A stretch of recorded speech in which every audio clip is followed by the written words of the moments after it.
सभी को praise the Lord. तो भाइयों और बहनों, आज हम बात करेंगे एक ऐसे विषय के बारे में जो हर एक मसीह के जीवन में बहुत ज़रूरी है, और वो है अभिषेक। तो दोस्तों, क्या आपने कभी ऐसा महसूस किया है कि पहले जब आप प्रार्थना करते थे तो कुछ अलग ही होता था? पहले जब आप बाइबल पढ़ते थे तो वचन दिल में उतर जाता था। पहले जब आराधना करते थे तो आंसू आ जाते थे। पहले परमेश्वर की उपस्थिति इतनी गहरी थी हमारे जीवन में, लेकिन अब शायद वो फीलिंग नहीं आती। अब शायद प्रार्थना में वो गहराई नहीं है। शायद बाइबल पढ़ो तो शब्द सिर्फ कागज पर लगते हैं। अब शायद आराधना करो तो दिल में खालीपन लगता है। दोस्तों, यही है जब अभिषेक रुक जाता है। पहला शामुएल अध्याय 16 के 14 में लिखा है, यहोवा का आत्मा साउल पर से उठ गया और यहोवा की ओर से एक दुष्ट आत्मा उसे घबराने लगा। यह साउल की कहानी है, लेकिन दोस्तों यह आज भी होता है। अभिषेक रुक सकता है, लेकिन खुशखबरी यह है कि वो वापस भी आ सकता है। तो आज हम देखेंगे अभिषेक क्यों रुकता है और कैसे वापस आता है। तो बाइबल खोलिए और ध्यान से सुनिए। दोस्तों, पहले समझते हैं अभिषेक क्या है। अभिषेक यानी परमेश्वर का तेल, परमेश्वर की ताकत, पवित्र आत्मा की उपस्थिति जो हमारे जीवन में काम करती है। जब अभिषेक होता है तो प्रार्थना में ताकत होती है, वचन पढ़ने में मिठास होती है, आराधना में गहराई होती है, परमेश्वर की उपस्थिति महसूस होती है। यशायाह अध्याय 10 के 27 में लिखा है, और उस दिन उसका बोझ तेरे कंधे पर से और उसका जुआ तेरी गर्दन पर से उतर जाएगा, और अभिषेक के कारण जुआ नष्ट हो जाएगा। यानी अभिषेक वो ताकत है जो हर बोझ उठा देती है, हर जुआ तोड़ देती है, हर बंधन से छुड़ाती है। इसलिए अभिषेक इतना ज़रूरी है कि इसके बिना हम अपनी ताकत से जीते हैं, लेकिन अभिषेक के साथ परमेश्वर की ताकत से जीते हैं।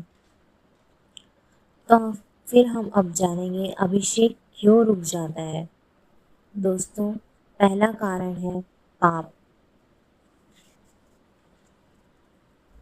यशायाह अध्याय 59 के दूसरा वचन में लिखा है, परंतु तुम्हारे अधर्म के कामों ने तुमको तुम्हारे परमेश्वर से अलग कर दिया है, और तुम्हारे पापों के कारण उसका मुंह तुम से ऐसा छिपा है कि वह नहीं सुनता।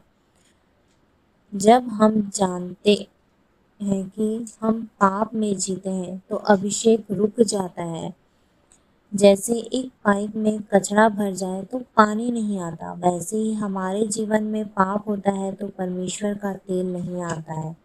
साउल के साथ भी यही हुआ। उसने परमेश्वर की बात नहीं मानी, उसने परमेश्वर की आज्ञा का पालन नहीं किया और अभिषेक चला गया।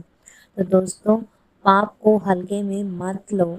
छोटा पाप भी अभिषेक को रोक सकता है, इसलिए हर दिन पश्चाताप करो, दिल को साफ रखो। दूसरा कारण है परमेश्वर से दूरी। दोस्तों, जब हम बिजी हो जाते हैं तो धीरे धीरे परमेश्वर से दूर हो जाते हैं। प्रार्थना कम हो जाती है, बाइबल कम पढ़ते हैं, चर्च कम जाते हैं, आराधना कम हो जाती है, और जब परमेश्वर से दूरी बढ़ती है तो अभिषेक कम होता जाता है। तो प्रकाशित वाक्य अध्याय 2 के 4 और 5वां वचन में लिखा है,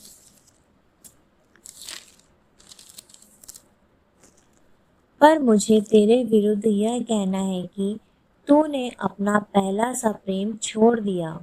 इसलिए स्मरण कर कि तू कहाँ से गिरा है, और मन फिरा और पहले के समान काम कर।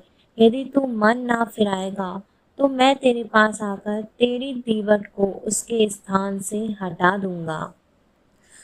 तो दोस्तों, पहला प्रेम याद करो। जब पहली बार यीशु से मिले थे वो फीलिंग याद करो, जो जोश याद करो, वो प्रेम याद करो और वापस आओ।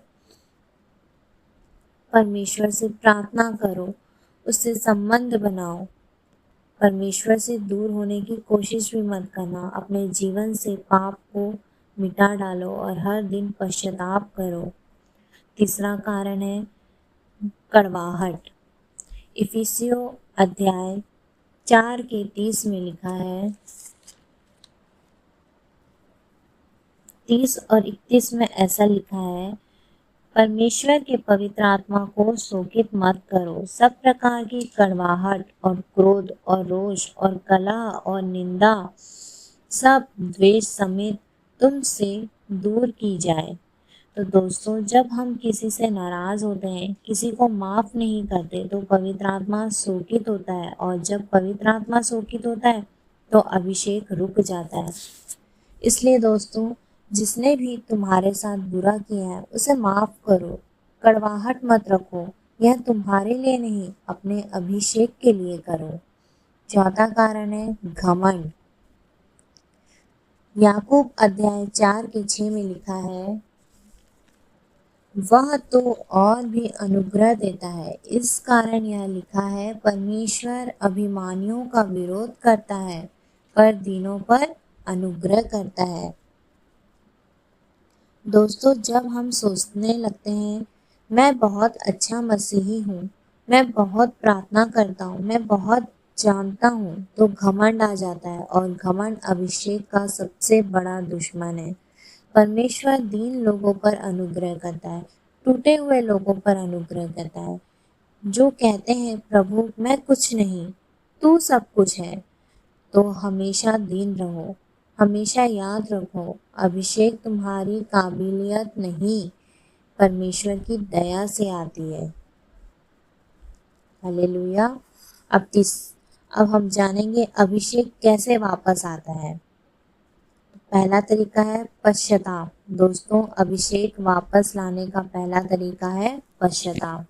पहला यूहन्ना अध्याय 1 के 9 में लिखा है, यदि हम अपने पापों को मान ले तो वह हमारे पापों को क्षमा करने और हमें सब अधर्म से शुद्ध करने में विश्वास योग्य और धर्मी है। तो दोस्तों, आज ही परमेश्वर के सामने बैठो, दिल खोलो, जो भी पाप है मान लो, जो भी गलती है स्वीकार करो, और परमेश्वर माफ करेगा, शुद्ध करेगा और अभिषेक वापस आएगा।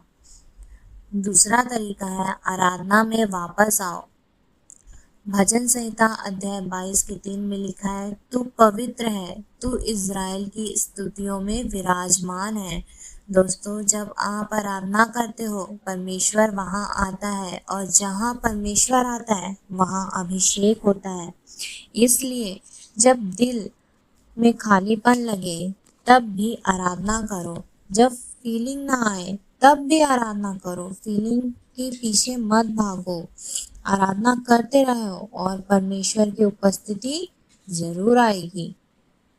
तीसरा तरीका है वचन में डूब जाओ।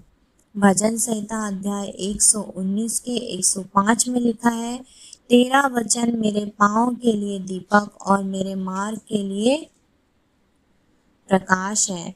तो दोस्तों, रोज बाइबल पढ़ो, वचन को अपने दिल में उतारो। जितना ज्यादा वचन पढ़ोगे उतना ज्यादा अभिषेक में बढ़ोगे, क्योंकि वचन ही वो तेल है जो अभिषेक को जलाए रखता है।